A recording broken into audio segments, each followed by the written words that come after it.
Greetings, brothers and sisters. I'm happy to be here. We're running a little late today. I got off late start. Nonetheless, happy to be here and happy. Thank you, brother. Happy to be here and happy to talk about this assassination of Dr. Khalid Muhammad, which this has been the entire foundation of our show. Our argument is to understand that they're killing our black leaders. They're killing us, right? And we have to become united, right? And we have to talk liberation as salvation for the people. That's the plan. That's the plan of God. That's what we have to do. And we have a lot of things are happening in this research to find the Messiah, the black Messiah, right? And we have to look within ourselves. Brothers and sisters, you and I, we have to look within ourselves to find the black Messiah within ourselves. There's no Jesus coming out of the sky to save us. It's not going to happen. We have to find salvation. We have to find and open the way for liberation. Us, me and you. This is what we have to do. Nobody's going to do it for us. And no Jesus is coming down out of the sky to make this happen. It'll never happen. You and this white Jesus to give you salvation. You'll never get it. You'll never get it. And so the fight is on, right? The fight is on. We're in the fight of liberation. And in this fight of liberation, you're going to have some detractors. I want you to understand that.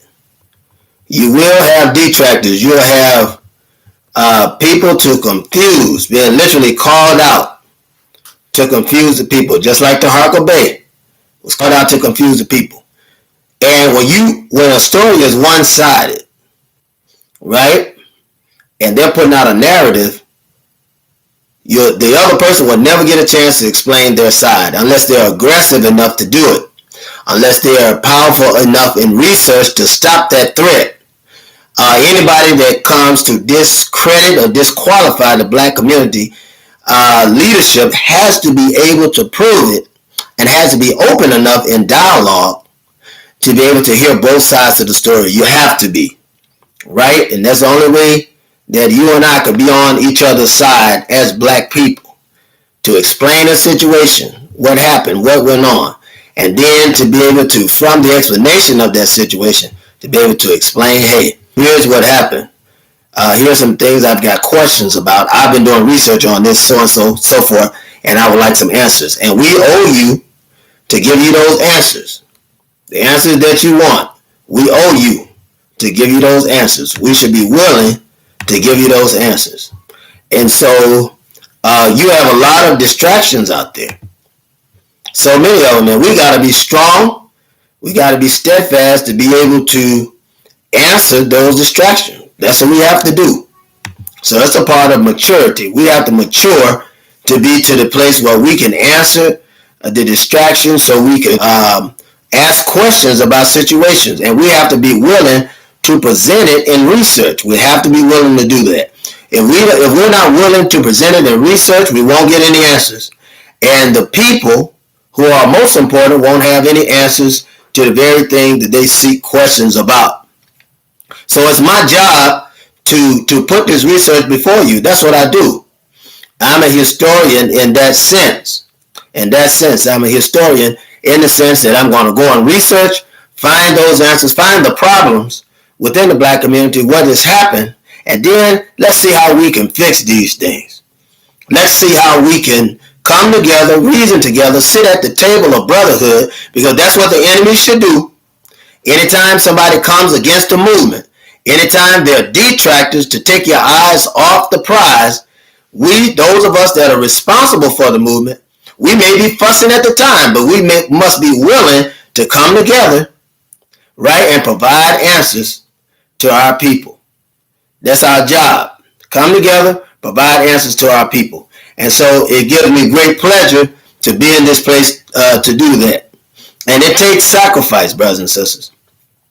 You're not going to get anything without sacrifice. You have to sacrifice. Peace and blessings, brother. Salam alaikum, brother Shabaka.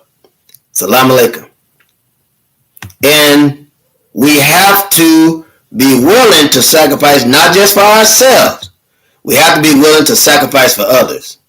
We'll never get anywhere as individualists. Black people are not individualists. We are communal people, right?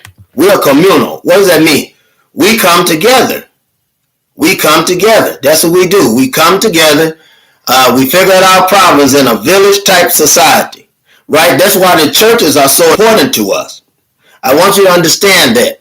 The churches are important to us in that way because it helps us to be able to express, right, our problems in the community, answer the difficult questions, and being able to move forward as a community after we've done strict rebuke to each other, right? So this is something that you and I must understand. This is something that we must come to the knowledge of understanding. This is the requirement. This is the requirement that God has before you and I. This is our requirement. Peace, Brother Bruce. Salam alaikum, brother. Glad to have you here with us. And so we have to understand that God has called you and I to this on a mission. We're not just going out. I want you to understand that you're not just going out. God has called you. God has called you to this mission. God has allowed you and I to be tried by fire. Isn't that right? God has allowed that for us to be tried by fire. And if we're tried by fire, we should come out as pure gold. Isn't that right, brothers and sisters? So when you're going through trials and tribulations, when you're going through situations, I just want to encourage you that you shouldn't worry. You shouldn't worry because God, right, being who he is, God will deliver you and I out of these problem situations and will show you how to face it. Will show you how to face it. His strategy is better than the satanic strategy of the devil. Isn't that right? And I just want you to know that. Now, brothers and sisters, when that adversity comes towards you, the thing that you want to do is stand up in that adversity. Right? God, I pray to God in every situation that I've ever been in, brothers and sisters. Any situation, I'm always praying to the Master because I know that he has answers, right, that goes deeper than any answer that man could give. So when Brother Tahaka was putting out all those lies, he was putting out all those half-truths, right, being what they call camera slick, it was the Lord that told me, post that stuff on your site, brother. And I listened to Mind of Your God. And I posted stuff on the site. Excuse me, brothers and sisters. And once I posted stuff on the site, I said, well, Lord, I said, I'm publicizing what he's done. God told me you have nothing to lose on a lie. And my grandmother told me, this is years ago, she said, a lie is weighed in pounds and ounces. She said the truth is weighed in tons. That's what my grandmother told me. That's what my grandmother told me. So she said, don't worry about it, embrace it, and you'll find out that pretty soon, it may take a while, but eventually the truth will get there. A lie is faster than the truth. You'll never outrun a lie. This is what she used to tell me. You'll never outrun a lie. So you may as well not even try. Don't outrun a lie, but just wait, be steadfast, be patient, be unmovable, and you'll see eventually, you will see that the truth will eventually get there and will set everything straight. So it was encouragement to me, and if you look on my site, brothers and sisters, I put everything, the brother, every story he put on me, I put it up on my site for two reasons. God didn't give us a spirit of fear, but of love, of power, and of a sound mind. Somebody is asking right now, brother, what does this have to do with tonight's lesson? Well, I want you to understand that it was detractors, right, in the beginning that caused Dr. Khalid to be spurned out in the place of unsafety and to eventually to be killed by the enemy. And the only people that the enemy can use to damage us is you and I. He could use me to damage you as a black man, and could use you as a black man or black woman to damage me. And we got to understand that. We got to understand that Judas couldn't have got close to Jesus if he had not been another black man. Understand what I'm saying, brothers and sisters? So you and I have to be cognizant of that. We got to be steadfast. We got to be unmovable and always abounding in the work of God. So we're always watching, we're always praying, we're always studying. Isn't that right? So that we will be workmen, needing not be ashamed, but rightly dividing the word of truth. Isn't that right, brothers and sisters? And I don't know about you, but I get so happy and I get so glad every time I have an opportunity to do God's will and to do his work and to talk his knowledge and to give the people. But that's what's important, right? To give the people the ultimate word of God, right? Because that word will sustain them. It's the word of God. That word will sustain them more than any other word. Trust me, brothers and sisters, you don't have to worry about any lie that's coming against you. Because God has already given your exit, right? God has already opened the door for you to walk through those lies, walk through that situation, walk through those problems. God has already done that. All you have to do is be faithful, steadfast, and unmovable, always abounding in the work that is found in God. The work that is found in the inside of us, the work that is in the community, and the desire that God put in mine and your mind and heart to do the will of God. Right? And so I want you to understand that. We're not just walking as black nationalists, we're walking as righteous, right? As the righteous that's going to set the rough places plain and make the crooked places straight. Isn't that right? So like Isaiah says, right? Didn't say that in the book of Isaiah, I believe it's 51 or 55, that he will come to make the rough places plain and the crooked places straight. And brothers and sisters, I don't know about you, but I get so happy and so glad just to know that God is on our side. But brothers and sisters, God is on our side, but we got to get on God's side. I said God, brothers and sisters, is on our side, but we got to get on God's side. And the minute that we get on God's side, God will be able to move for us. I don't care where it is. If God open up an opportunity for you to work in the Baptist church, you work there. You can work in the Baptist church as a Muslim.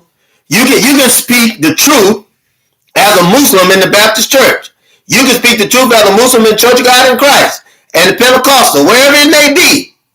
You can speak that truth because brothers and sisters are there to hear the truth. And I believe that the Most Honorable Elijah Muhammad said, and I'm sure you would agree if you research and study, that he said that a good Christian is a good Muslim and a good Muslim is a good Christian. Isn't that right? And that Jesus himself was not a Christian. This is the name that the satanic order gave him, right? Because to be Christian means to be Christ-like. Jesus couldn't follow himself, but he didn't come to do his will, but he came to do the will of the Father. Isn't that right? And brothers and sisters, when he came to do the will of the Father, right, that means that he didn't have a will. He said that he and his Father are one in John 10 and 30, in that he did the will of his Father. And so, brothers and sisters, I'm thankful. I'm telling you, I'm thankful. I'm so thankful to God today that he yet reigns on the throne and yet liveth. Because it's deliverance for you and I. That means it brings us out of darkness, right? It brings us out of the tomb, huh? It brings us out of our depression. It brings us out of our sickness, our illness, right? To be raised up, healed, right? And stood up as a righteous people. Brothers and sisters, don't forget to like, subscribe. Don't forget to hit the thumbs up, please, or thumbs down. And please, whatever comment you have, put it in the comment section. We can definitely talk about it. And we don't erase any comments. So if there's any detractors that come here to cause trouble, we just let them go and make their comments. We continue on doing what we're doing. We acknowledge them, right? Because that is the will of God. We will acknowledge them, but we won't allow them to stop us from our course. But I certainly want to read to you two chapters. I want two words, right? One out of the Old Testament, one out of the New. which would encourage us, awaken us, and raise us up from a dead level to a live one, to keep us encouraged, brothers and sisters, because that's what we need today. We need to be encouraged today. And God has made a way for you and I to be encouraged. God has literally made the way of your and my salvation. Brothers and sisters, I'm so proud and so glad. I'm so proud and so glad. And so wherever the Lord open up the doors for me, I'm going to go. Brothers and sisters, there's no confusion in that. There's no division. There's no division amongst black people. And it's the biggest trick in the world is for us to allow the white man to make us feel divided. The biggest trick in the world. The white man should make you feel divided, while he shouldn't even have an answer or anything to add towards your situation, because he created the situation that you and I are in. Isn't that right, brothers and sisters? He created that situation that you and I are in. So, brothers and sisters, we got to be wise. We got to be steadfast. We got to be unmovable and always abounding in the work of God, right, which is found within us. For God has wrote his word within us on our hearts so that we may not what? Sin against God. And so, brothers and sisters, when we sin against one another, don't know we're sinning against God? When we sin against one another, we're sinning against God.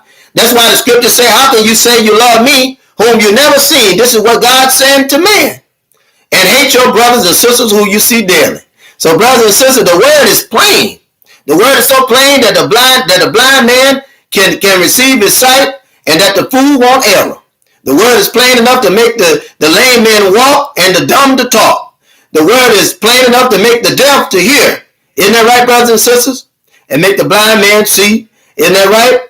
And so you and I, he even make the dumb talk. So you and I have the work and the pleasure to fulfill the work, so that when God's kingdom come, isn't that right? Isn't that the Lord's prayer, brothers and sisters? When it says, our Father which art in heaven, hallowed be thy name, thy kingdom come. Whose kingdom? God's kingdom. God's kingdom. Thy will be done. Whose will? God's will be done on earth as it is in heaven. Where is heaven at, brothers and sisters? It's not up in the stratosphere. That's a type of heaven, right? It's an astrological heaven. It's not in the exosphere. Isn't that right, brothers and sisters? That's a type of heaven. That's an entrance into the cosmological heaven. Isn't that right? Right? But when he says heaven, right? Let our will be done on earth as it is in heaven, in our mind. Right? In our mind, this heaven, this astrological plane, right? In the mind of God. Who is God? We are God, and we belong to God.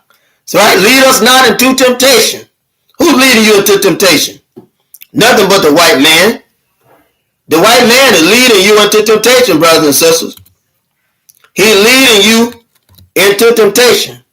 Huh? Lead us not into temptation, but deliver us from all evil. For thine is the kingdom and the power and the glory forever. Amen. Isn't that right? Thine is the kingdom. In other words, we know that God's way is coming. We want to be on the winning team because we know that God's way is coming. We know that God will win over all others. So we want to be on the winning team. Our brother Shabaka said, Martin Luther King stated, truth crushed to the earth shall rise again, cannot stop the truth. Brother, that's the truth. We can't stop it. We can never stop the truth. It may take it some time to get there, right? The old folks say you may not come when you want him, but he'll be there right on time. He's an all-time God. Yes, he is. On time. And so, brothers and sisters, I want to take time to read from you the book of Isaiah. And this is important. Each time that we go into knowledge, we should be able to read the book. Because in this word, right, is life unto us. Isn't that right? We'll get a chance to get the water. And the water is life, brothers and sisters. And so, let's read. I believe it's the 55th chapter of Isaiah. We're going to read it just very quickly, some of the word from here. Right? Read some of the words from here. And so the 55th chapter of Isaiah, the book of Isaiah. Ho, everyone that thirsteth, come ye to the water. That he had no money, come ye, buy and eat. Yea, come, buy wine and milk without money, without price. Wherefore do ye spend money for that which is not bread, and your labor for that which satisfieth not? Hearken diligently to me, and eat ye that which is good. Let your soul delight in itself in fatness. Incline your ear, and come unto me. Hear, and your soul shall live. And I will make an everlasting covenant with you, even the sure mercies of David. Behold, I have given you for a witness to the people, a leader and commander to the people. Behold, thou shalt call a nation that thou knowest not, and the nation that knew not thee shall run unto thee because of the Lord thy God, and for the Holy One of Israel, for he hath glorified thee. Seek the Lord. Hear that, brothers and sisters? Seek the Lord while he may be found. Call ye upon him while he is near. Let the wicked forsake his way, and the righteous, or rather the unrighteous, man his thoughts, and let him return to the Lord, and he will have mercy upon him, and to our God, for he will abundantly pardon him. So, brothers and sisters, the word is scripture. Have taught us, isn't that right, what the truth is. Jesus never called himself God, did he? But he was the Messiah for us in the time period that he was in. They never called himself God. See, brothers and sisters, the white man is a liar and the father of liars. If you go to John 10 and 30, brothers and sisters, and it may be the last scripture I read tonight, but I like to always go to the scriptures, right? Because in it is the truth, and we have to read it because the white man has thrown a curveball. Isn't that right? He's a trickster. The children of Jacob are tricksters, and we can't trust anything they say. So you'll find us constantly investing in the scriptures, investing in the Quran, so that you will know the truth, and that the truth will set you free, brothers and sisters. John 10 and 30 reads on this wise: I and my Father are one, right? Then the Jews took up stones again to stone him. Jesus answered them, Many good works have I shown you from my Father. For which of those works do ye stone me? Jesus answered them, right? Many good works. Listen what he said. I have shown you from my Father. For which of those works do you stone me? The Jews answered him, saying, For a good work we stone thee not, but for blasphemy, and because thou, being a man, makest thyself God. Jesus answered them, Is it not written in your law, I said, ye are gods? If ye call them gods, unto whom the word of God came, and the scriptures cannot be broken, say ye of him whom the Father had sanctified and sent in the world, Thou blasphemest, because I said, I am God. If I do not the works of my Father, believe me not. But if I do, though ye believe me not, believe the works, that ye may know and believe that the Father is in me, and I in him. Therefore they sought again to take him, but he escaped out of their hand, and went away again beyond Jordan, into a place where John at first baptized, and there he abode. And many resorted unto him and said, John did no miracle, but all these things that John spake of this man were true, and many believed on him there. Brothers and sisters, don't you know that we are living prophecy? When we call ourselves gods, isn't that right?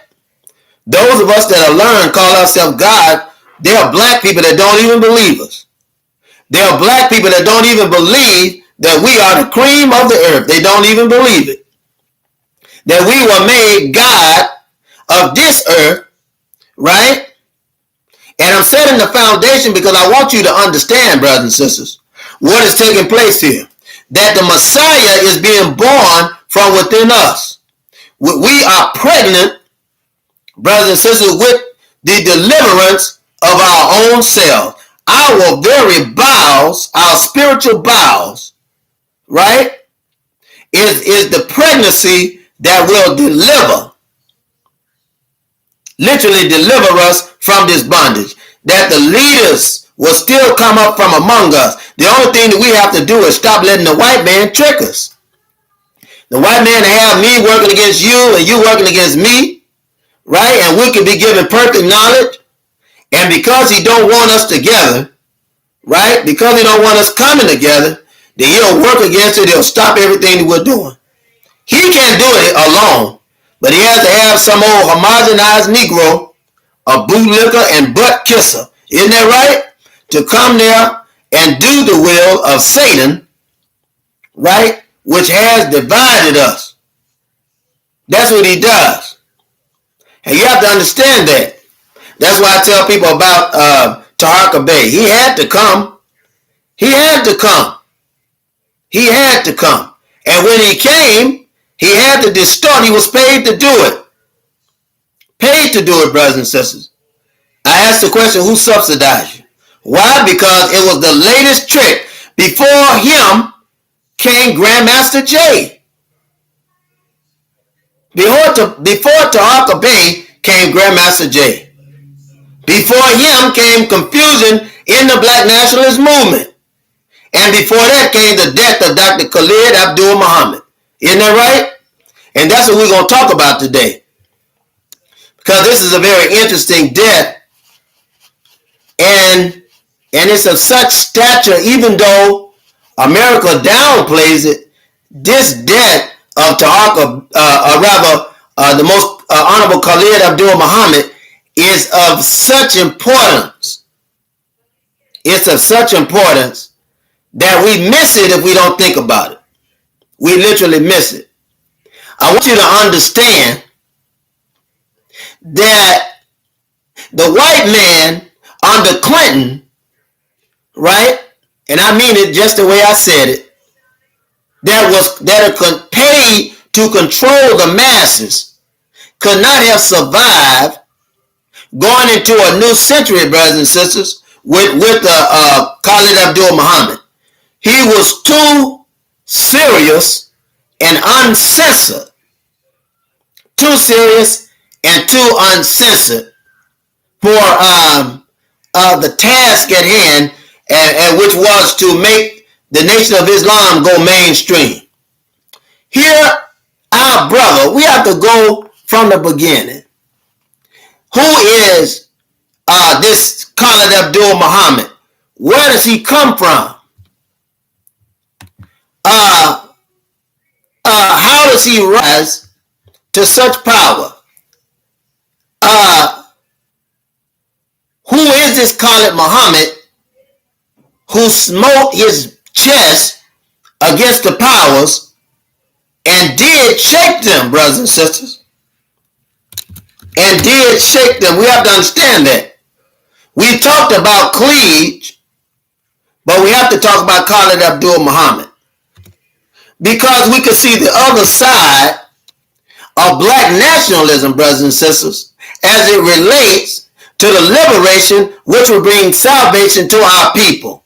And I want you to understand that we were very close to having salvation, and we were very close to having deliverance through this Khalid Muhammad.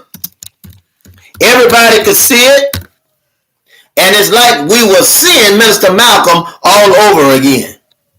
When you think about Minister Malcolm, his death, his burial, and his resurrection, That's right, brothers. I said his death, his burial, and his resurrection, because Minister Malcolm was resurrected.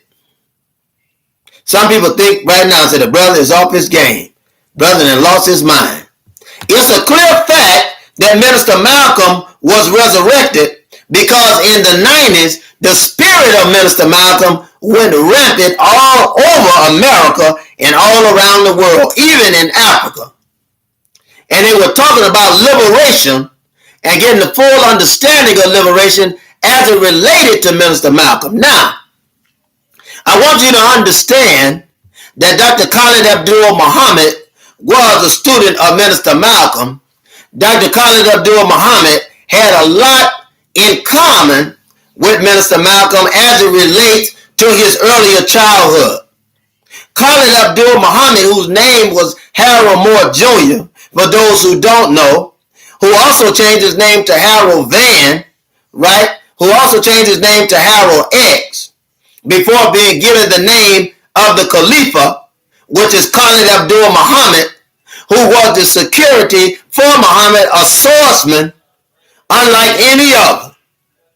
This Khalid Abdul Muhammad was born January the 12th, 1948. And as you know, brothers and sisters, this brother, when he was born, they said that they had inference of the solar eclipse and also the lunar eclipse.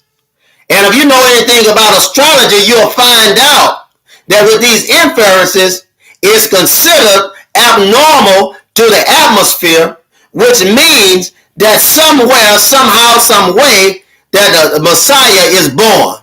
And the only way that we can find out about this birth is to look into the stars, and they will guide us. If you remember when Jesus was born, they said that there was a star that guided them. Come on, brothers and sisters. This is not a fairy tale. But I want you to understand, brothers and sisters, as black people, that we are connected to the atmosphere. We're connected to the astrological plane, that we're connected to nature, and that we're connected to the God system. Whatever system you can think of, the black man has been there, and he's connected, and he has named these systems. Dr. Khalid Abdul Muhammad, brothers and sisters, who for all intents and purposes was a black Muslim, or what they call an African-American Muslim minister, and a human rights activist, became a prominent figure in the Nation of Islam, right? And later the New Black Panther Party. But let's go to understand where Dr. Khalid come from. His name, again, as I said, was Harold Moore Jr. He was raised by his aunt Carrie Moore Van, and you have to understand that in Houston, Texas, that those that were there had a long line of power, black power, that were being taught, and they were very in touch with the social system. The churches were very much in touch with the community. Houston is a very peculiar place and has given birth to many black leaders of many laity, including Erykah Badu. Before she went mainstream, she herself was a black nationalist, right? Teaching about life lessons about relationship and singing and teaching these philosophies, isn't that right? About what it is to be a strong black woman, a strong black mother, isn't that right? So, brothers and sisters, he attended Bruce Elementary School, right? And E.O. Smith Junior High. This Khalid Muhammad was at an all-black school, right? Phyllis Wheatley High School. I want you to understand what kind of mindset that this put Dr. Khalid Muhammad in as a child growing up. And after graduating high school, he went to Dillard University in Louisiana. Now, we talk about Texas, brothers and sisters, but we have to also discover and discuss Louisiana. Now, he went to Dillard University. It wasn't his first trip to Louisiana. He decided he wanted to be in Louisiana because Houston and rather Texas and Louisiana are right beside each other, and he had visited there as a child, and he sort of liked the atmosphere that was in Louisiana. And Louisiana, even under oppression, is highly conscious, highly creative among black people. And in many retrospects, they were ahead of themselves and ahead of the nation in the sense of nation building, ahead of the nation in the sense of cultural identity, and ahead of the nation as it relates to their African heritage and their desire to connect the African in America to the African that is born in Africa, if I can use those terms. Dillard University is a private, historically black university in New Orleans, Louisiana. Founded in 1930 and incorporated earlier institutions, right? It was and found as early as 1869. This black university. I want you to understand that the emancipation, brothers and sisters, happened in 1865, but by 1869 they already had a black university. Dillard was pretty much leading the nation in this kind of ideology and philosophy of recreating this stigma of the black man that is found in the dogma of American institutions. Brothers and sisters, after the American Civil War, this university became affiliated with the United Churches of Christ. Now, it also became affiliated with the United Methodist Church. So it was a ministry college. Now, let me tell you this, brothers and sisters. Dr. Khalid Abdul knew what he wanted to be as a child. He was very influenced by the church and knew that he wanted to be a minister. And from a very young age, he had a word for his people. Dillard University is called the University of the Ancestors.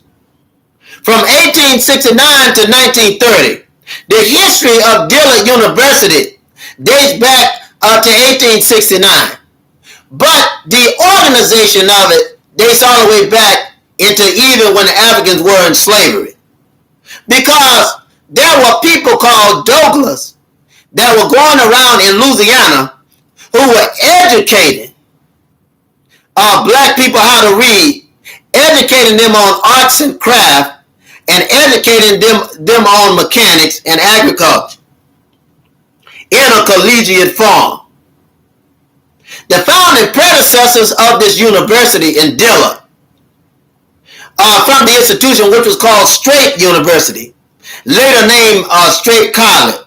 Just very quickly, Straight University in 1915, brothers and sisters, was a historically black college that operated in 1868 and all the way to 1934 in New Orleans, Louisiana. After struggling with financial difficulties, in other words, America would not allow this kind of university that would train and educate black men earlier on. It wouldn't allow it to survive because Louisiana had such a mixture in culture where they were able to come together and rise above this system of segregation, which was the second level of slavery and oppression. After struggling with financial difficulties, it emerged with the New Orleans University from Dillard. So Straight University, which was later named Straight College, and the Union Normal School had developed into New Orleans University. And Dillard's University come out of these. Brothers and sisters, I want you to understand that Khalid Muhammad didn't just drop out of the sky, but he was organized by black people and black universities professors and ministers had an idea.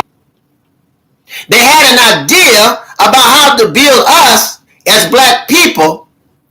And not only that, but put a knowledge in our heads that we can manifest with our hand.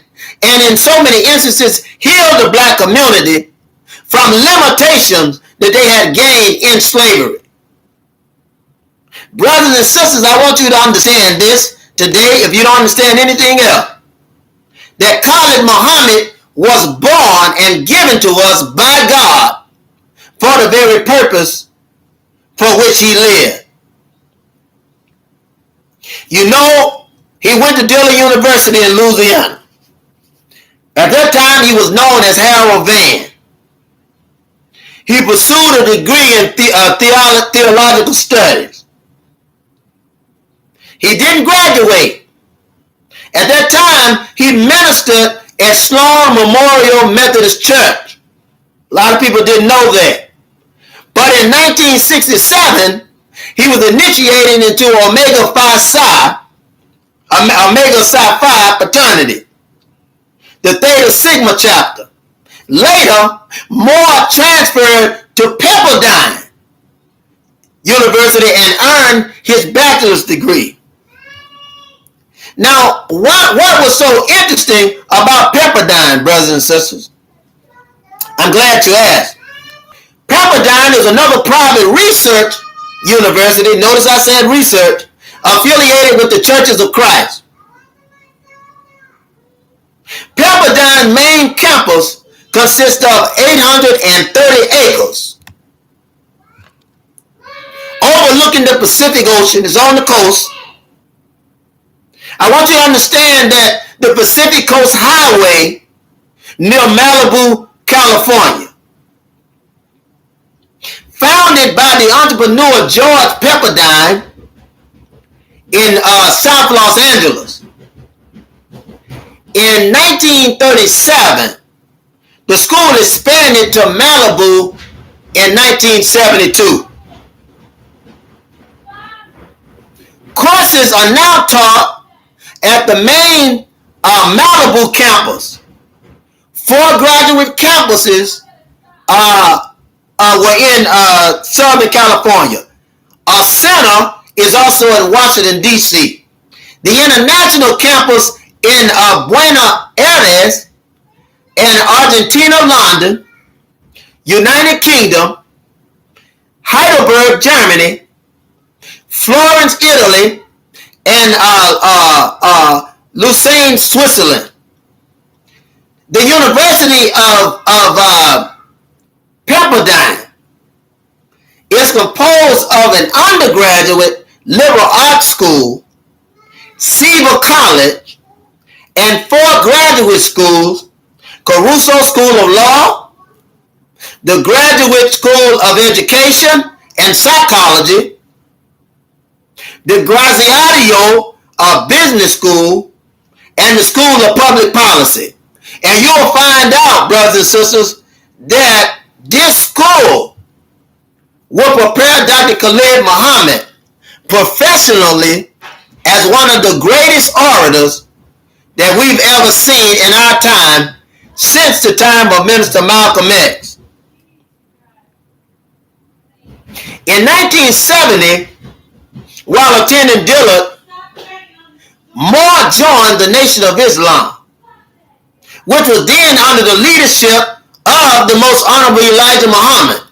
Brothers and sisters, and this is very important for you to understand, because in 1986, when I met Dr. Khalid Muhammad, then I was guided by him to the Nation of Islam Mosque that was in Tunica, Mississippi, that was still considered themselves under the leadership of the Most Honorable Elijah Muhammad, and transferred its national representative allegiance to Cyrus Muhammad, the lost foundation of Islam that did the teachings and continue to do the teachings of the Most Honorable Elijah Muhammad. At the same time, Farrakhan was rising through the ranks. So in 1970, while attending Dillard, more joined the Nation of Islam, which was then, I repeat, under the leadership of Elijah Muhammad. Brothers and sisters, you should know who Elijah Muhammad is. He changed his name to Harold Smith or Harold X. Then to Malik Rashidin, became Minister Louis Farrakhan's protege, and was active as a recruiter within the organization. That's the Nation of Islam, brothers and sisters, as it relates to the Most Honorable Elijah Muhammad. In 1978, Rashidin, which was Muhammad's name, was appointed as Western Regional Minister of the Nation of Islam and leader of Mosque 27. And in 1983, Minister Farrakhan named him Khalid. And the Islamic general, after the Islamic general, Khalid Ibn al-Walid, a follower of the Islamic prophet Muhammad, calling him the sword of Allah. Brothers and sisters, in 1984, Muhammad had become one of Louis Farrakhan's, Minister Farrakhan's most trusted advisors in the Nation of Islam. He traveled to Libya. Listen to what I'm saying, brothers and sisters. Understand this. He traveled to Libya on a fundraising trip where he became well acquainted with the country's leader, Muammar Gaddafi. Now, brothers and sisters, why am I saying this? I want you to understand that it was Khalid Abdul Muhammad who gets a chance to meet Muammar Gaddafi and make this kindred, right, this brotherhood, this kindredship for the Nation of Islam under the Most Honorable Minister Louis Farrakhan in respect. I want you to understand, because it's very important for you to understand, that by 1984, Khalid Muhammad was on his way to be a national representative, as it was the training of the Most Honorable Elijah Muhammad, when he was sent out to meet another dignitary.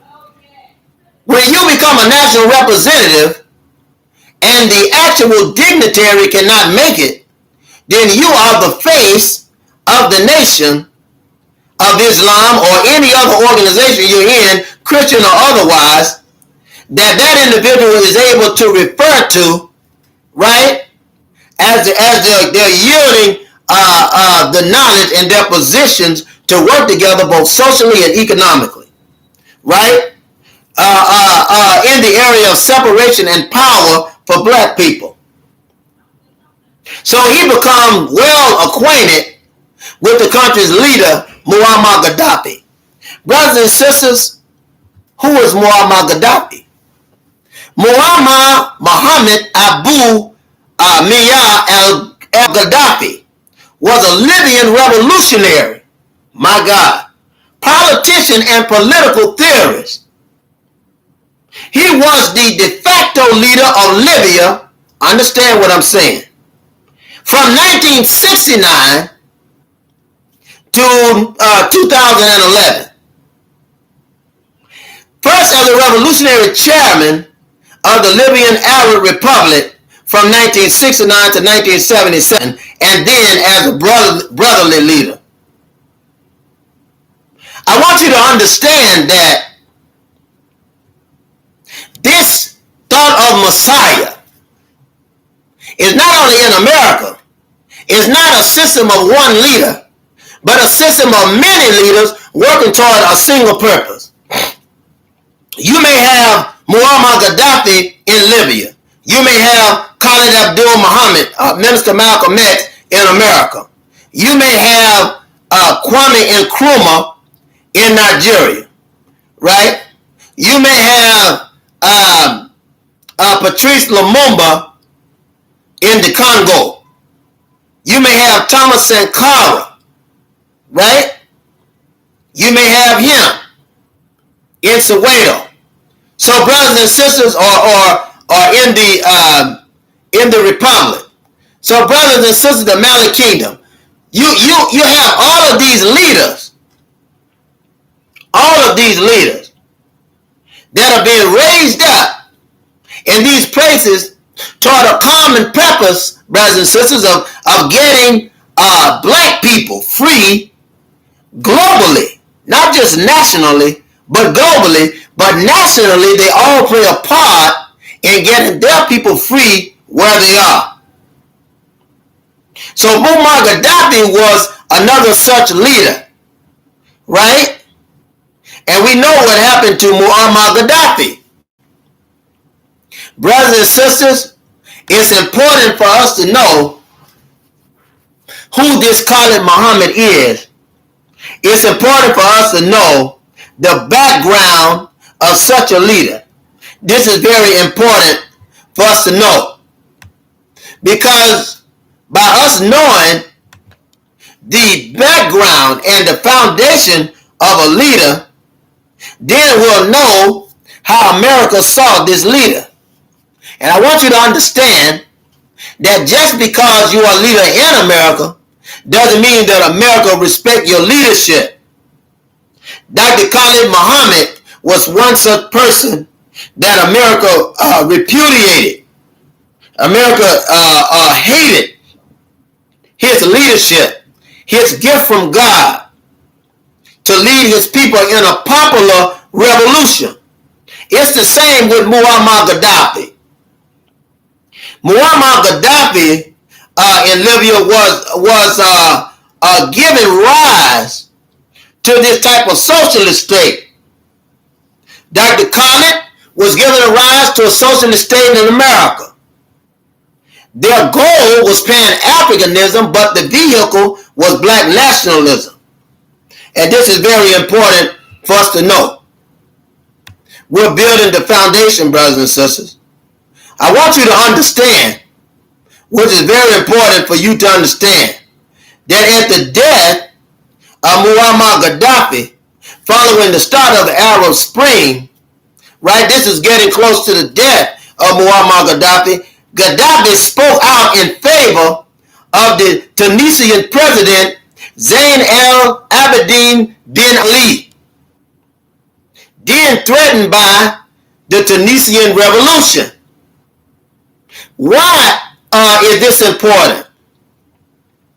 It's important because I want you to understand, every time you have an uprising against a nationalistic leader, then there are puppeteers behind that, right? And they're usually white hands in black bodies, or brown bodies, or yellow bodies, or red bodies that will make them rise up against one of their own. Anytime you have a leader who will work against the people, it's the same thing. There's usually white hands pumping in that black, brown, red, or yellow body that will cause it to move against the people and cause it to move against the leadership of the people. Muammar Gaddafi suggested that Tunisian people would be satisfied if Ben Ali introduced the Jamahirian system there, right? And you know the story. Gaddafi begins to unite. He begins to unite the people in Africa. He began to bring Africa together on a common thread of revolutionary goal. And at that point, Muammar Gaddafi was building up to the place where there was no return. He was literally building up to the place where they were actually beginning to kill him through this opposition and criticism that were being created through the media. Don't it sound familiar? Dr. Khalid Abdul Muhammad was facing these same devils. Peace, Brother James. Peace. Thank you. That's right. That's right. Kwame Nkrumah was in Ghana. You're correct about that. You're correct. I appreciate you for the correction. That's why we have to teach. Each one of us have to teach. When we study this stuff, brothers, it's easy to get tongue-tied. I thank you very much for that. Kwame Nkrumah was in Ghana. not Nigeria. That's correct. I believe it was Buhari that was in Nigeria. But you're right. Kwame Nkrumah was in Ghana. Thank you, brothers and sisters. Thank our brother for that correction. And so we have to understand that anytime a leader comes up among the people, that it's the job of the oppressor to raise us up against the leader. Let's take Kwame Nkrumah. If you look at him, Kwame Nkrumah, who made a system for the people, who created certain dictates for the people to get them to the place of independence, to get them out of the hands of the oppressor, eventually, brothers and sisters, had the people raised up against him from faulty pseudo-knowledge that were being sent out from the enemy, right? And without careful study, because of what we see, we'll end up working against the men that God has set before us and accepting the men that are working against us. Didn't the scripture say that the stone that the builders refused have become the head corner? This was talking about Jesus. But even Jesus said, I came to my own and they received me not. Here's another black leader, more famous than all the others, who said, I came to my own people. I stood up for them. I sacrificed for them. And they didn't even receive me. Why? Because the opposition through the Pharisees and Sadducees, who were being financed by the Greeks and the Romans, were paid to raise upheaval and put the people against him. I want to let you know that Dr. Khalid Muhammad is no exception to this. Dr. Khalid Muhammad, brothers and sisters, no exception to the enemy raising up the heels of the people against him. The very people that he stood for. The very people that he fought for. But let's get back to this Muhammad. Muhammad's dedication to Farrakhan and the message to the NOI eventually secured him the title of national spokesman. And he was named one of Louis Farrakhan's friends in 1981. We have to be careful about that, brothers and sisters, because I admonish you that James Best, a known killer within the Nation of Islam, who befriended Minister Louis Farrakhan in the 60s, the late 50s, early 60s, and on into the 70s, on into Farrakhan raised himself in ranks. This same James Best that was a friend of Minister Farrakhan was noted in the killing of Minister Malcolm and never did a day in jail. He killed his own blood brother, never did a day in jail.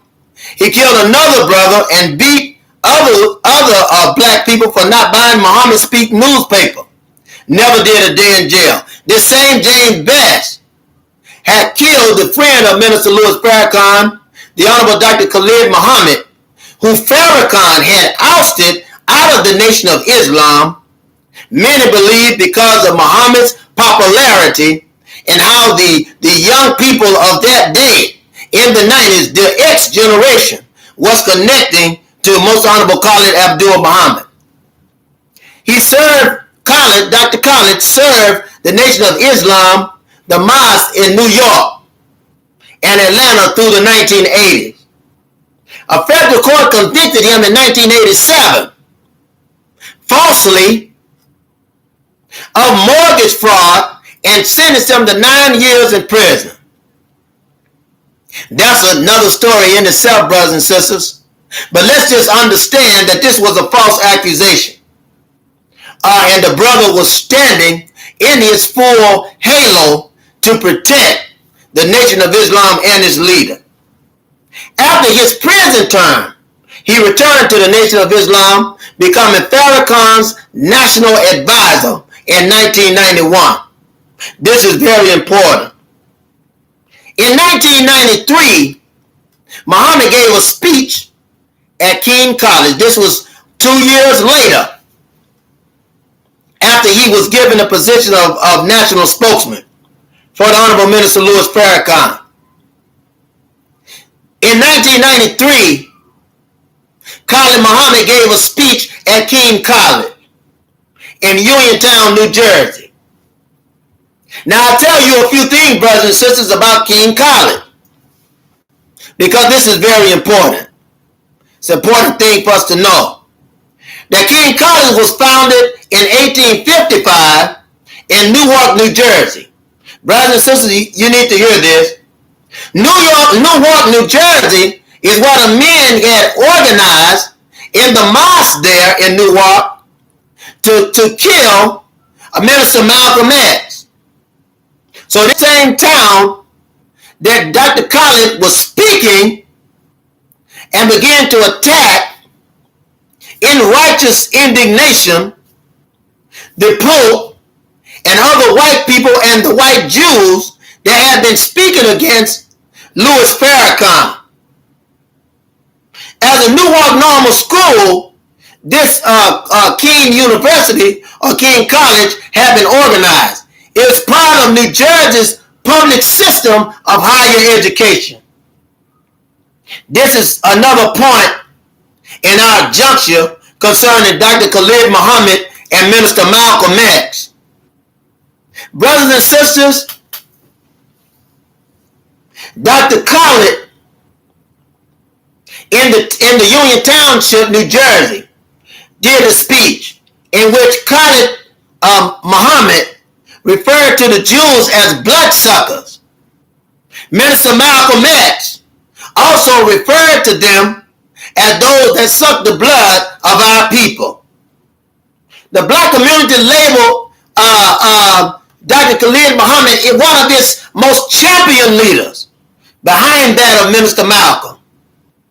Khalid Muhammad labeled the Pope a no-good cracker and advocated the murder of anyone.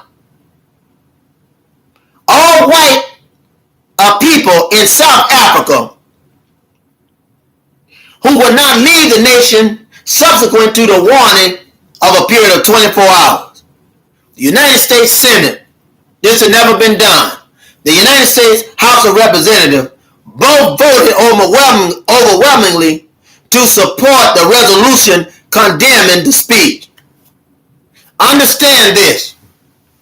The turning point in this speech at King College was when Dr. Khalid Muhammad began to talk about getting white people out of Africa, began to talk about black people controlling a land of our own and not allowing those that are using us, i.e. Jews, not allowing them to suck our blood anymore. He called the Pope a no-good cracker. Bill Clinton is the president at this time. Clinton influences the House of Representatives and the House of Senate to pass a muzzle law on Dr. Khalid Muhammad. This muzzle law was bagged up by black coons in Congress, right? Which are the Black Congressional Committee. Brothers and sisters, I want you to know that this had never happened in history before. I also want you to know that when Farrakhan, or rather when Bill Clinton began to move to set in place this executive order, right? Farrakhan is pressured to make a speech. Farrakhan responded by public repudiation toward Muhammad's speech, Dr. Khalid Muhammad's speech at King College. Farrakhan specified that he was opposed to the tone of Muhammad's speech while acknowledging the truth in it. A true politician. Despite this, Muhammad's remarks also resulted in the Congressional Black Caucus. Hear me, brothers and sisters. That's what I'm telling you. The white man can't do anything against us without using some old homogenized, punctified, bootlicking Negro that will do his job.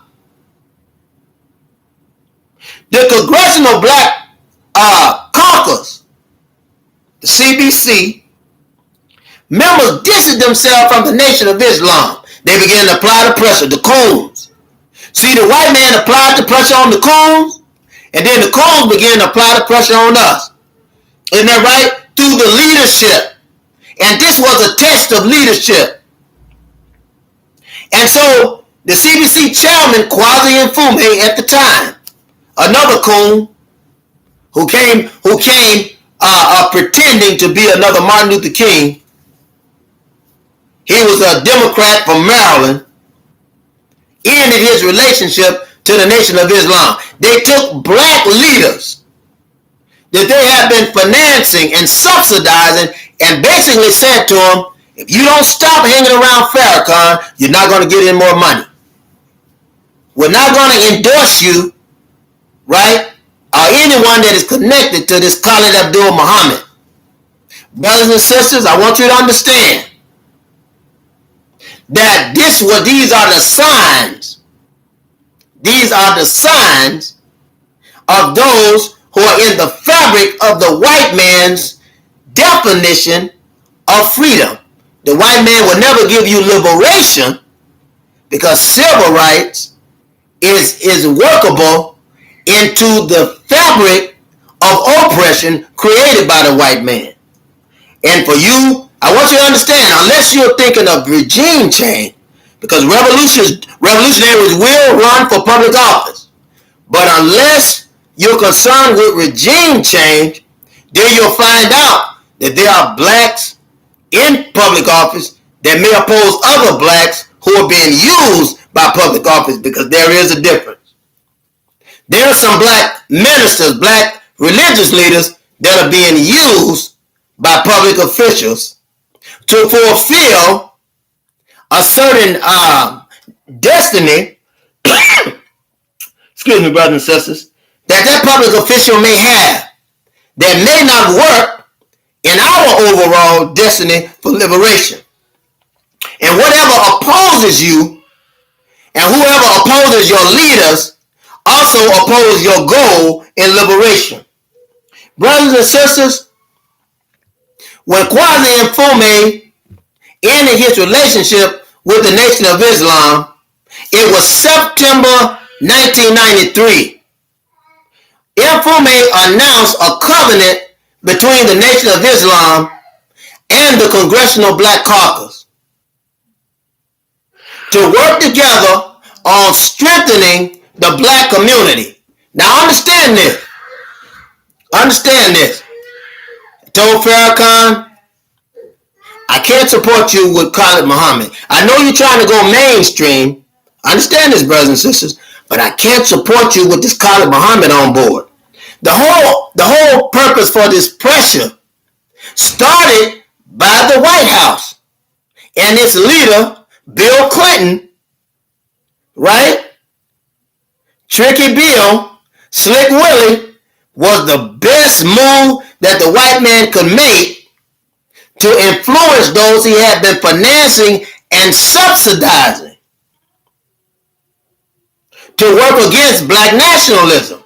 Dr. Khalid Muhammad was more than just a black Muslim minister, but he was a black nationalist inside of the Nation of Islam, like his predecessor, Minister Malcolm X.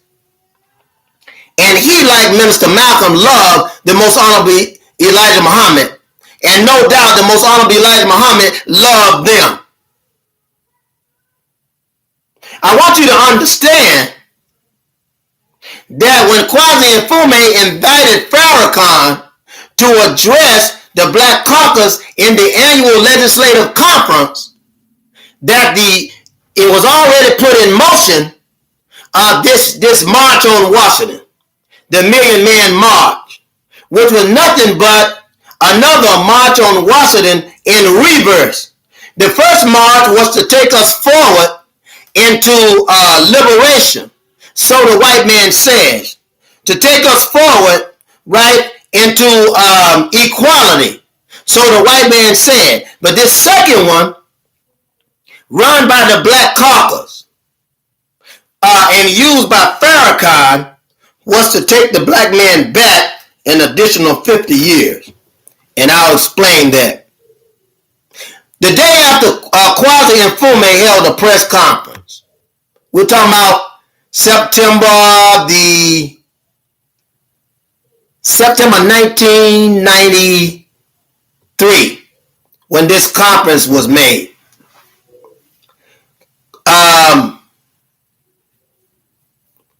In this conference, or rather, this was February 1994. February 1994. The annual address that Farrakhan did was September 1993.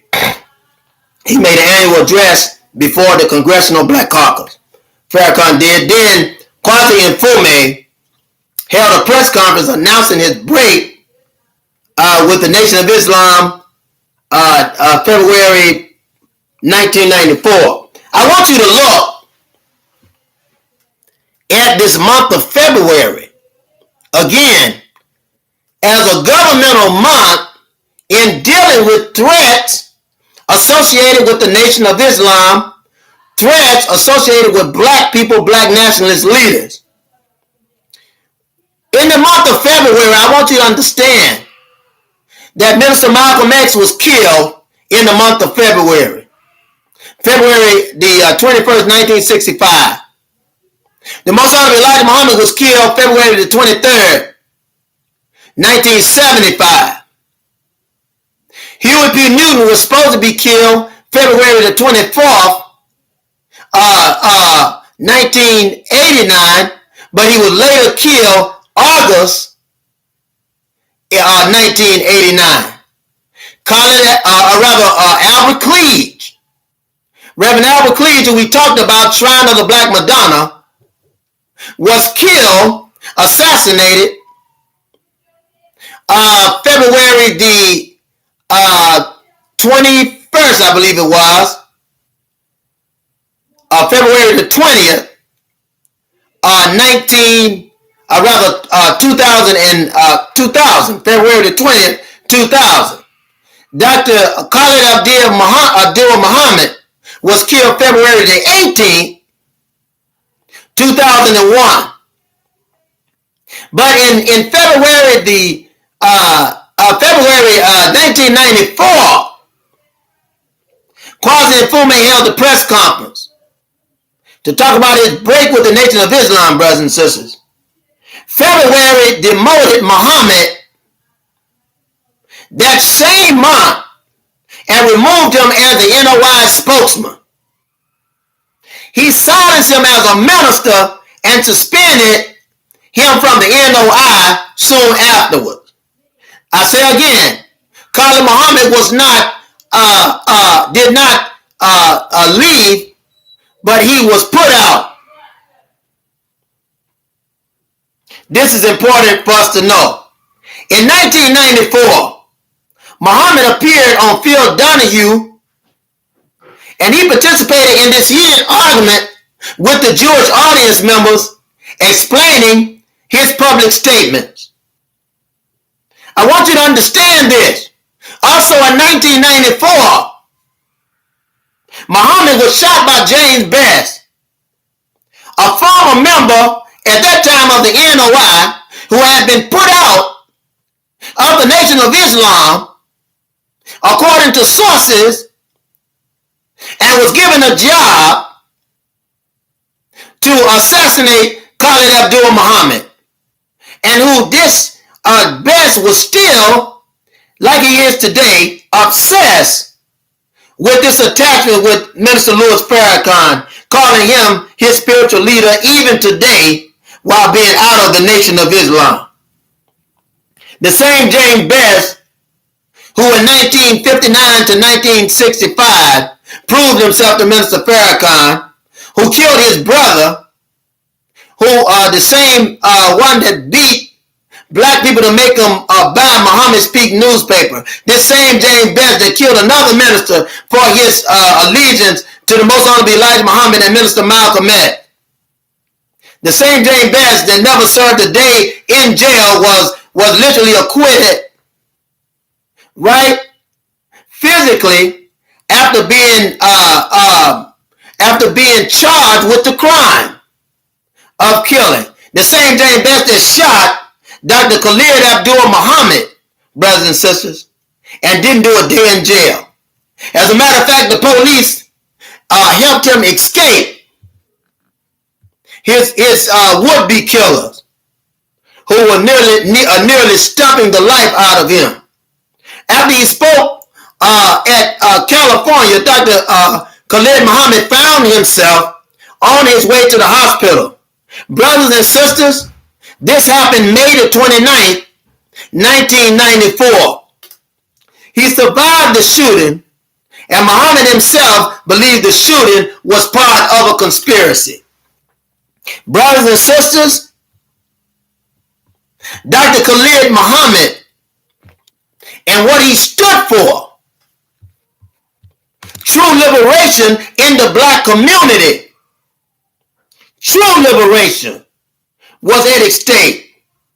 The fact that he was trying to deliver black people, and in the 90s, with the X generation, a chance for deliverance was inevitable under Dr. Khalid Muhammad. So in a sense, in a godlike manner, Khalid Muhammad was being freed to do the work of liberation, and at the same time, the white man was working through black hands to assassinate Dr. Khalid Abdul Muhammad. Our brother Idle Ayman says, Mauricelm-Lei, the most dynamic content presenter on Black Liberation Front. Brother, I appreciate that. I sure appreciate the encouragement, because this knowledge certainly have to be gotten out, but I certainly cannot do it without you all, brother. I can't do it without you all and the help to be able to deliver this word, and it's heavy, brothers and sisters. When we study and research, we find out how heavy this really is. And I want you to know that our life is on the line. After being stripped of his position as NOI spokesman, Muhammad became the national chairman of the new Black Panther Party. Let's talk about it, brothers and sisters. This happens in May, another powerful month. Sister Betty X. Shabazz was born May 28, 1934. Minister Malcolm X was born May the 19th, right? 1927, 25, I believe it was. But he was born in the month of May, which is a month giving rise to the Gemini god, a month giving rise to the Taurus god. In other words, those that were strong enough to lean in against opposition and wise enough to maneuver around the tricks and technology that is set to put other gods in prison. Right? After being stripped from his position with the NOI, Muhammad became national chairman of the new Black Panther Party. It was May the 21st, 1997. He delivered an awesome speech, and it was a heated speech at San Francisco State University. Those that were around during the time remember this, in which he criticized Jews, he criticized whites, he criticized Catholics, and he criticized homosexuals. All of the organizations that is against black progress. Brothers and sisters, don't you know that there are black people who don't know that the Jews, the whites, the Catholics, and the homosexuals are against black progress? There are people that actually believe that white Jews are their friends. They believe that the white man is their friends. They believe that the Catholics are their friends. And they believe that homosexuals are their friends. I'm not speaking against homosexuality in the black community. But what I am saying is that it's the white man that projected homosexuality in the black community. It's the white man who projected Catholicism in the black community. It's the white man that projected racism and white nationalism in the black community. It's the white man, the white Jew, that projected white religious nationalism in the black community. And all of those together is an oppressive force that keep the black people down, that depopulate the black community, that keep the black community oppressed, and keep the black community degraded to the point where they can't rise to deliver themselves and stand in the liberty that they've been made free. Brothers and sisters, just like you had the Million Man March in 1995, where Dr. Khalid Muhammad was not allowed to speak, where Farrakhan was atoning to the white man when he wouldn't even break bread with his own brother. The same Farrakhan that would not visit Dr. Khalid Muhammad after he's put out of the Nation of Islam. The same Farrakhan who would not visit Dr. Khalid Muhammad when he was shot all the way from the top part of his body to his own foot. Stayed in the hospital to get some help with security. Farrakhan showed no visitation, wouldn't even reach out to Muhammad. As a matter of fact, Farrakhan wouldn't visit Dr. Khalid Muhammad until about 3 weeks before his death. And we're going to talk about that. But in 1998, Muhammad organized the Million Youth March in New York City, where he attracted well over 6,000 individuals. As a matter of fact, according to our record, it was about 40,000 that showed up. The march was considered controversial by the oppressors in New York. This is important to understand, brothers and sisters, because the whites that ran the organization under Rudy Giuliani didn't want the march to begin in its inception, because the nation was made to fear Dr. Khalid Muhammad, who was the true leader behind Minister Malcolm that would bring up the jihad, the Black Arab Spring in America. I want you to understand, brothers and sisters, that when Ozzie Davis read that this man that we see here, he was talking about Minister Malcolm, that this man that you see is not a man but a seed who was planted in the hour of discontent, but will rise in the spring. He was talking about Dr. Khalid Muhammad. Muhammad, which will come from a difficult place, raised among black people concerned about nationalism, will rise as a spokesman to black nationalism. Mayor Rudolph Giuliani denied the organizers permit because he called it a hate march. The court ruled that the event could go on, but it scaled it back, its duration and size. The conclusion was that they could march, but they would have to scale it back to 3,000 people. They also had 3,000 police standing aside of riot gear. But the people would not be scaled back, because Dr. Khalid Muhammad had about 40,000 people spread all across New York. Muhammad exhorted the rally participants to stand up for black liberation, to stand up for their own freedom, their own justice, their own equality. Don't wait for the white man to give it to you, but take it, because the oppressor will never give freedom to the oppressed. The oppressor will never give liberation to the oppressed. Brothers and sisters, it was one of the greatest speeches that I'd ever seen in my life, in my lifetime. The police began to advance the crowd, but it was too many for them to handle. Mayor Giuliani employed the helicopters of New York to fly above Dr. Khalid Muhammad. Dr. Khalid Muhammad sort of leaned down in a prone position with a microphone in his mouth to encourage black people to stand their ground. After this, brothers and sisters, the policemen began to fight the people, and Khalid Muhammad told his people to attack the policemen. In it, 6 black people were injured, but they surrounded the policemen and held them back at bay and hurt of the policemen with their own war-style tactic equipment. And the march was a success. The guidance and leadership was a success. In the subsequent activism, Muhammad convened a second march in 1999. I want you to understand that in 1999, as I told you earlier, he had gotten in touch with Albert Cleage. My God. The same Albert Cleage of the Shrine of the Black Madonna in Detroit. The same Albert Cleage that warned Minister Malcolm X about Louis Farrakhan. The same Albert Cleage that warned Dr. Khalid Muhammad about Minister Farrakhan, and the same Albert Cleage that was a black Christian nationalist.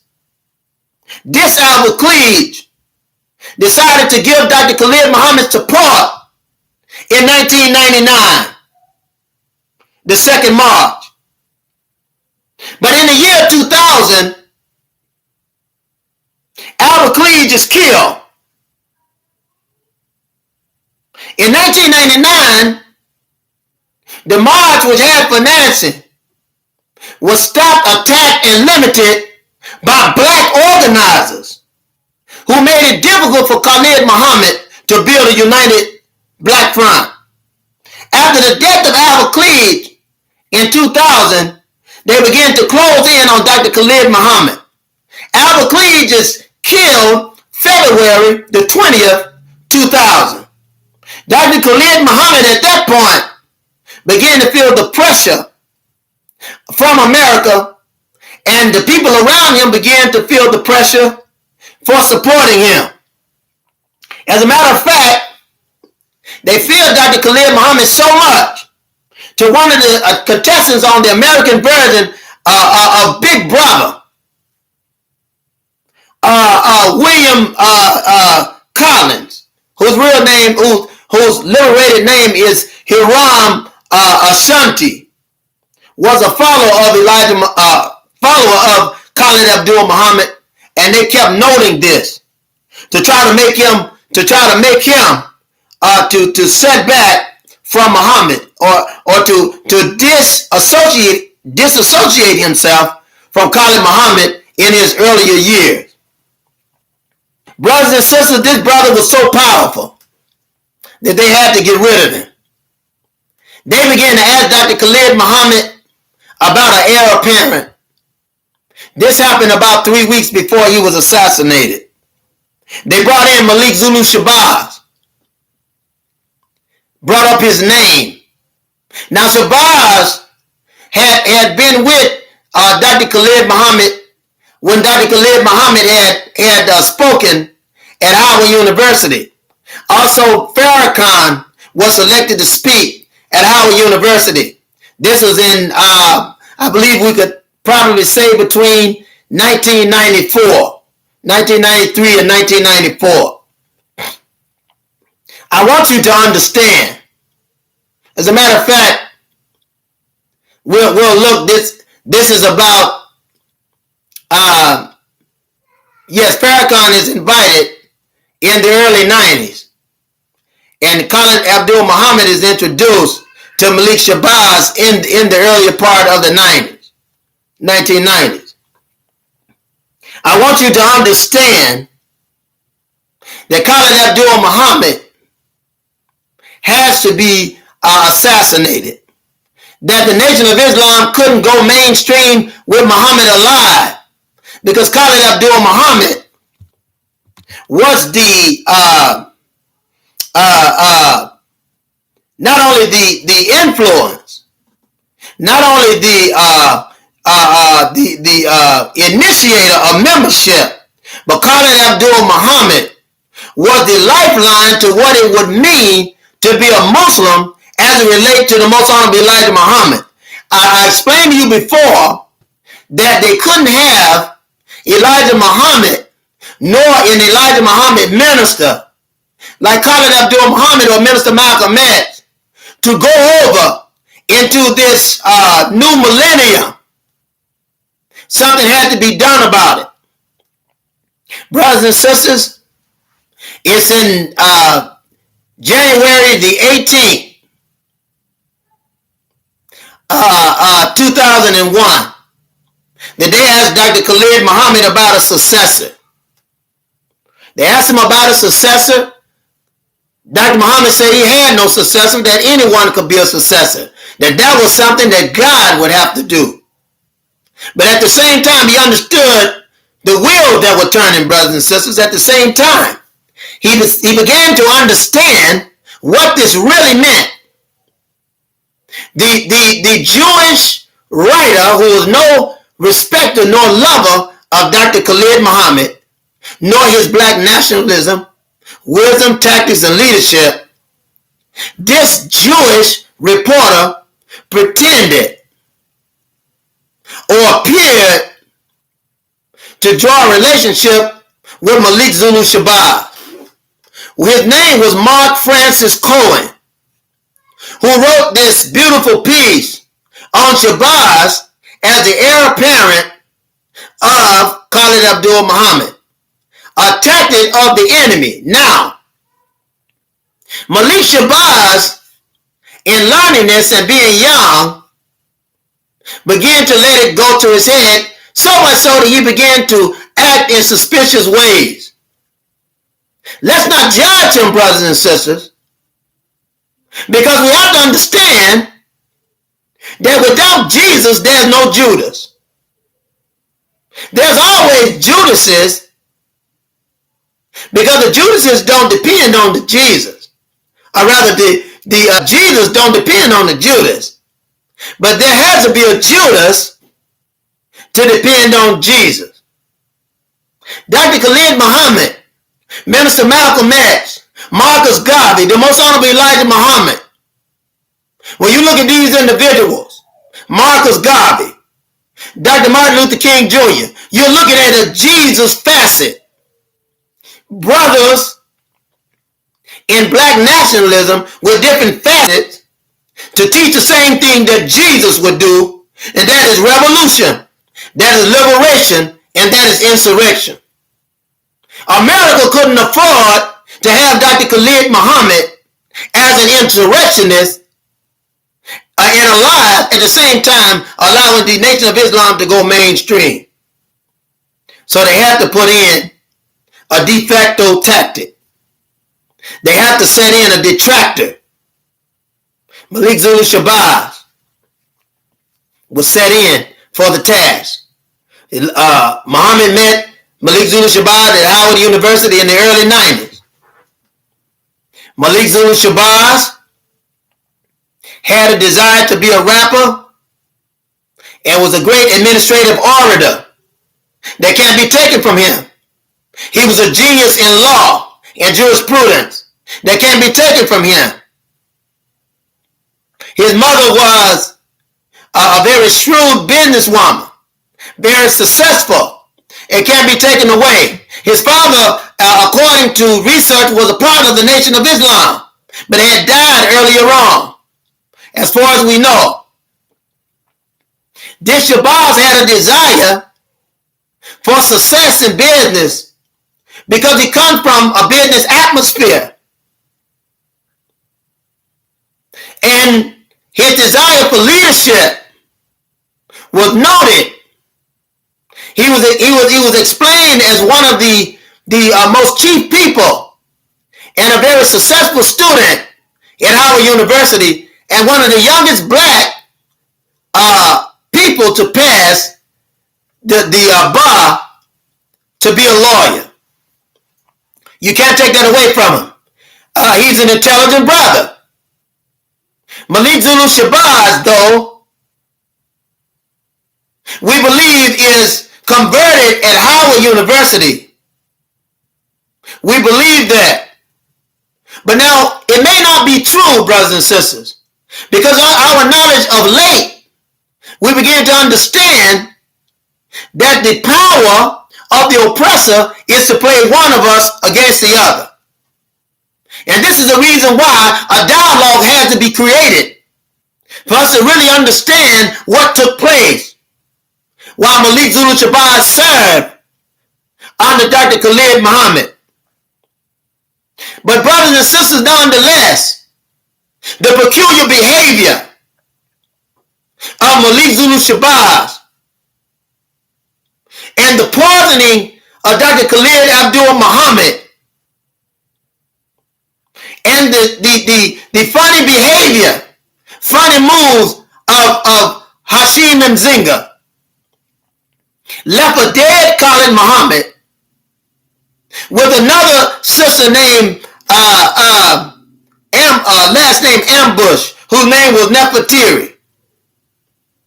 Left a dead Khalid Muhammad who had been poisoned, who had drowned in his own vomit, where the ambulance was not called 8 to 10 hours later.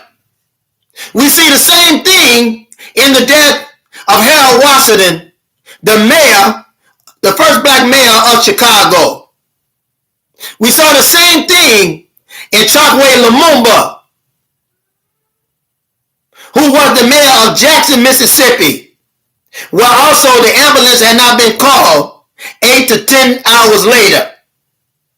Harold Washington, the mayor of Chicago, where the ambulance had not been called 8 to 10 hours later. And here we have Dr. Khalid Abdul Muhammad, who is killed in February the 18th, 2001, and where the ambulance had not been called 8 to 10 hours later. And so we find it more tragic, brothers and sisters. And we have an understanding that who's the first to point out the problem in national leadership had a duty to get rid of Dr. Khalid Muhammad, and all they had the desire to usurp power. All they had the desire to stand in the place of a Khalid Abdul Muhammad could not do that until they got rid of Dr. Khalid Abdul Muhammad. Brothers and sisters, you know the rest.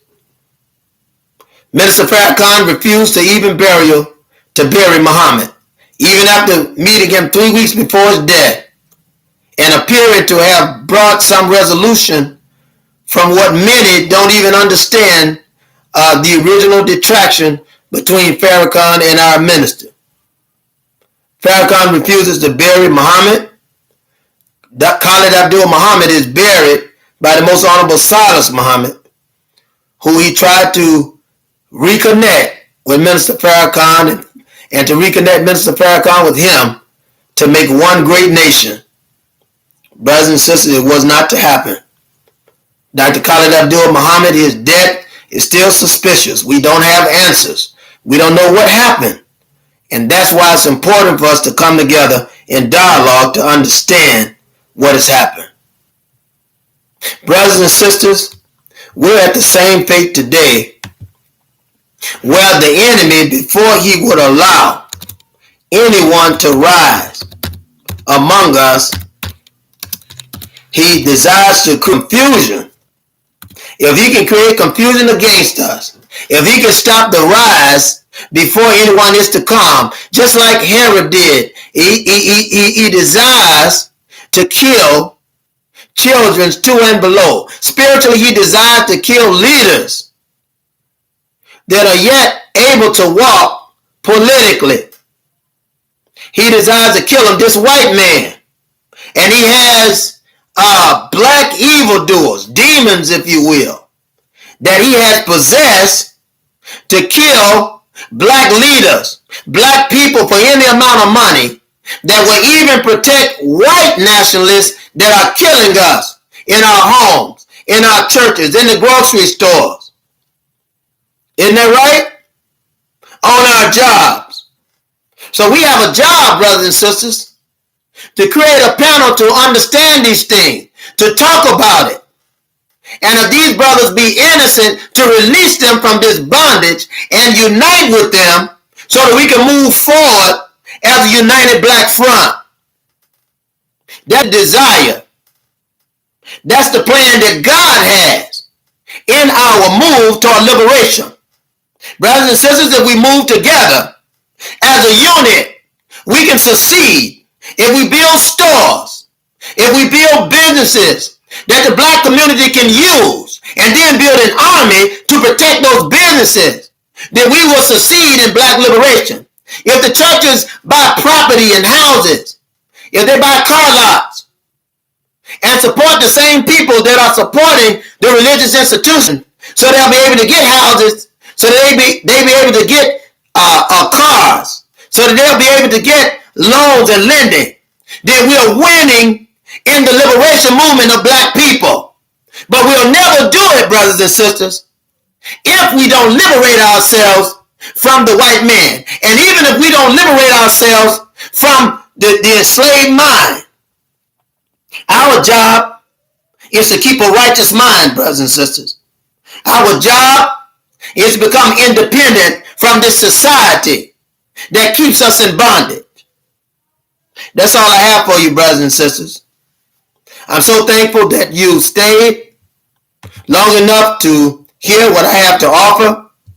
And my desire and my prayer, brothers and sisters, my desire and my prayer always is that you and I, as black people in America, will see the enemy that much more closer, and that we would understand. We have to understand, brothers and sisters. We have to understand that we're in a revolution. We have to understand that we're still on the plantation, that there's no getting around that. We have to understand that if we're going to get off of this plantation, then we have to organize an insurrection so powerful that nobody, because we'll be united of unity.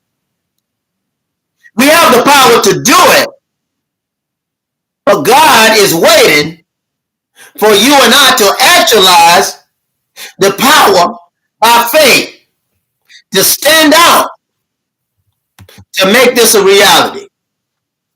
And brothers and sisters, I'm so happy today that we have that chance as black people to be free and to free ourselves.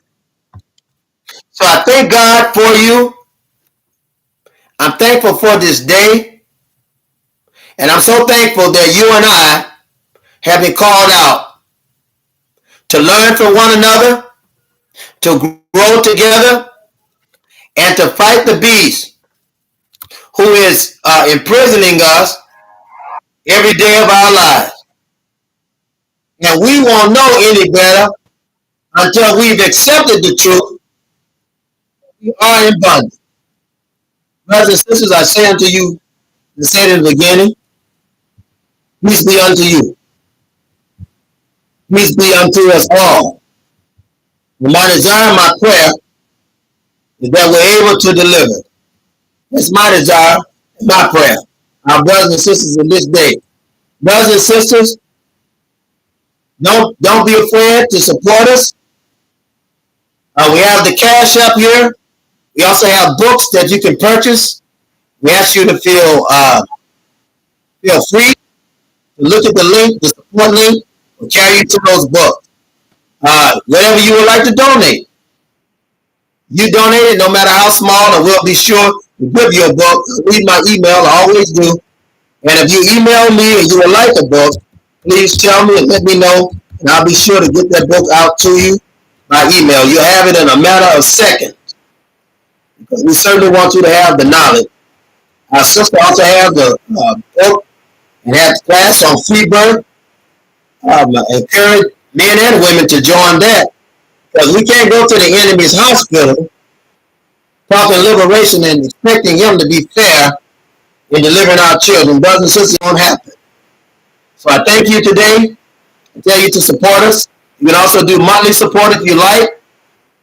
Support once a month, but certainly tell someone else about us. Don't forget to thumbs up, like, and subscribe, brothers and sisters. Please thumbs up, like, and subscribe. Right? Thumbs down too. We'll take that. We'll take that as well. And ask you to hit the bell. We'll be back with you again tomorrow. I say unto one, I say unto all, peace be unto you, and assalamu alaikum.